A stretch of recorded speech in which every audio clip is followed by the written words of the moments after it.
সবাইকে আমন্ত্রণ গানগহীনের গল্পে ঈদের চতুর্থ দিনের আয়োজনে। আজকের যিনি শিল্পী তিনি কোকিলকণ্ঠী ফোক সম্রাজ্ঞী, তিনি আর কেউ নন, আমাদের সবার ভীষণ প্রিয় শিল্পী মমতাজ।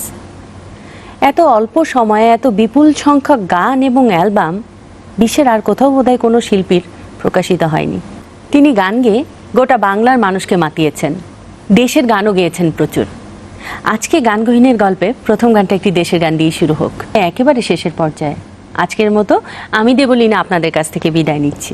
সবার ঈদ ভালো কাটুক, সবাইকে আরও একবার ঈদের শুভেচ্ছা। একটা গান শুনতে শুনতে আমরা সবাই বিদায় নিচ্ছি।